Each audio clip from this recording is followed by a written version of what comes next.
我萧家的血仇，谁来还？就能让我父亲和老师都回来。Hello, xin chào các bạn đã quay trở lại với review 5 phút. Ở cuối tập 59, sau khi Dõng Dạc tuyên bố giải tán toàn bộ Vân Lam Tông khiến tất cả kinh hãi, Tiêu Viêm lạnh lùng quay đi, cũng từ đây đại chiến kết thúc. Thời gian nửa tháng qua đi, Tiêu phủ đã được dựng lên vô cùng hoành tráng. Ở bên trong gian phòng khách, trong lúc Tiêu Viêm đang suy nghĩ thì bất chợt, hai huynh đệ Tiêu Đỉnh đã liền đi tới. Sau đó, thanh âm đã liền vang lên nói: "Tam đệ, thương thế của đệ đã khỏi hẳn chưa?" "Vẫn chưa, lần này bị thương nặng, muốn khôi phục hoàn toàn thật không dễ." "Cứ từ từ, không cần nóng nảy, chỉ cần không lưu lại di chứng là được." "Đại ca, tình hình tại Vân Lam Tông như thế nào rồi?" "Đã gần như giải tán hết, hiện tại chỉ còn một vài người." "Tam đệ, ngươi đừng dằn vặt mình, ngươi cũng không có làm sai cái gì, bởi vì có ngươi, Tiêu gia mới không bị diệt vong. Còn người tên Vân Vật kia, nếu có thể, hãy dẫn nàng tới cho đại ca, nhị ca nhìn xem, chuyện này chúng ta sẽ không để ý." "Ta cùng nàng cũng không có gì, chỉ là do trước đây, trong lúc lịch lãm tại đế quốc, đã từng thiếu nàng không ít ân tình mà thôi." "Đại ca, nhị ca, hiện giờ tung tích của cha ta cũng có một chút manh mối, thế nhưng muốn tới đó giải cứu, thực lực hiện tại của ta vẫn là chưa đủ." "Đừng lo lắng, chúng ta tin tưởng đệ nhất định sẽ làm được." Lời nói của Tiêu Đỉnh vừa dứt, ở bên ngoài Hải Ba Đông cũng đã đi tới. Vừa bước vào, thanh âm của Hải Ba Đông đã vang lên nói: "Tiểu tử, chịu ra ngoài rồi sao? Khí tức của ngươi..." "Đa tạ Hải lão, sau trận chiến, ta cảm nhận được mình đã chạm tới tấm chắn của đấu hoàng cấp bậc. Thật không ngờ chỉ thời gian ngắn, người đã chạm tới ngưỡng đột phá đấu hoàng, chờ sau khi thương thế khỏi hẳn, hãy bế qua một lần xem có thể đột phá hay không." "Đúng rồi, ngươi tìm ta là có việc gì?" "Hải lão còn nhớ tới lão quỷ của hồn điện không? Hiện giờ, cha ta cùng với lão sư đều rơi vào trong tay bọn họ. Dường như, bọn họ đối với Tiêu gia rất có hứng thú, e rằng ngày sau sẽ còn phái cường giả đến đây. Thế lực này quá lớn, rất ít người có thể biết chỗ của bọn họ. Vân Lam Tông khi xưa hùng mạnh, thế nhưng ở tại đại hội tông phái 5 năm một lần cũng không là gì cả." "Hải lão nói sao? Đại hội tông phái?" "Đúng vậy, đại hội này 5 năm tổ chức một lần, quy tụ những thế lực mạnh nhất Tây Bắc đại lục. Vị đấu hoàng khi trước chúng ta gặp phải tại Mặc Phủ chính là người của Thiên Xà Phủ, nhất lưu thế lực của vùng Tây Bắc.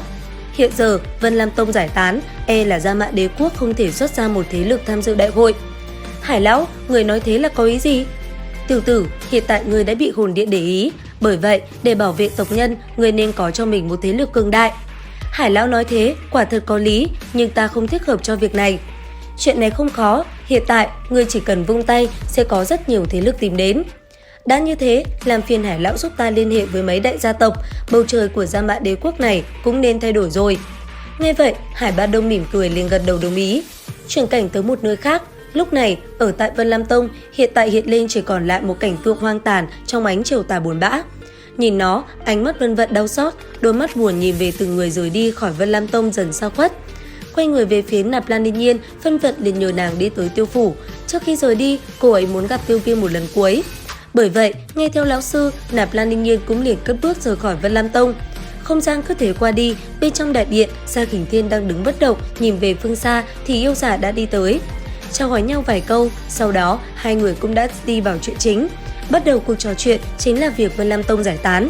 Bàn bạc một hồi, hai người lại tiếp tục chuyển hướng sang Tiêu Viêm, bởi vì hiện tại thế lực của Tiêu Viêm cũng không hề kém. Hơn nữa, Sa Khỉnh Thiên còn nhận được tin Tiêu Viêm đang muốn xây dựng một thế lực mới, bởi vậy chuyện này vô cùng đáng ngại. Tuy nhiên, sắp tới lại có một chuyện phiền phức không nhỏ, đại hội quy tụ những tông môn lớn nhất Tây Bắc đại lục chuẩn bị diễn ra. Ở tại đó, thế lực có tên Độc Tông dường như xuất hiện một vị cường giả rất mạnh, có thể cùng đấu tông cường giả giao chiến. Bởi vậy, nếu như đế quốc không cử đi một tông môn, e rằng sẽ rơi vào yếu thế. Vì thế, lần này hy vọng có thể dựa vào thế lực mà Tiêu Viêm gây dựng. Nghĩ tới đây, Sa Khỉnh Thiên thở dài, nương theo ánh mắt nhìn ra xa, bóng hình ông cũng liền mờ dần đi. Chuyển cảnh tới một nơi khác, lúc này ở bên trong mật thất, Tiêu Viêm nhắm hở hai mắt. Hiện tại anh ấy vẫn đắm chìm trong tu luyện. Cảnh tượng đó kéo dài một hồi lâu, cuối cùng Tiêu Viêm mới chậm rãi mở mắt ra. Lúc này anh ấy cảm giác được cơ thể mình đã tốt hơn rất nhiều. Thở nhẹ ra một hơi, Tiêu Viêm liền lấy ra một viên đan dược và nhét vào trong miệng. Cảm nhận trong cơ thể phát sinh biến hóa, Tiêu Viêm vui sướng. Ánh mắt trở lạnh băng, Tiêu Viêm thầm tự nhủ với mình nói: "Lão sư, yên tâm đi, ta sẽ mau chóng để tăng thực lực, sau đó đem ngài cùng cha ta cứu ra." Dứt lời, Tiêu Viêm liền sờ vào chiếc nhẫn dược lão lưu lại, sau đó lấy ra quyển trục lưu lại phương pháp phá giải phệ sinh đan. Đọc qua một lượt, Tiêu Viêm thở dài, dựa theo những gì dược lão lưu lại, đây là phương pháp luyện chế thanh minh thọ đan. Tuy vậy, loại đan dược này chỉ có công dụng kéo dài tuổi thọ mà thôi, muốn chân chính thoát khỏi phệ sinh đan, người dùng phải đột phá tới đấu hoàng. Ngẫm nghĩ một hồi, Tiêu Viêm liền đem quyển trục kia cất đi, sau đó đứng dậy, anh ấy liền đi ra bên ngoài.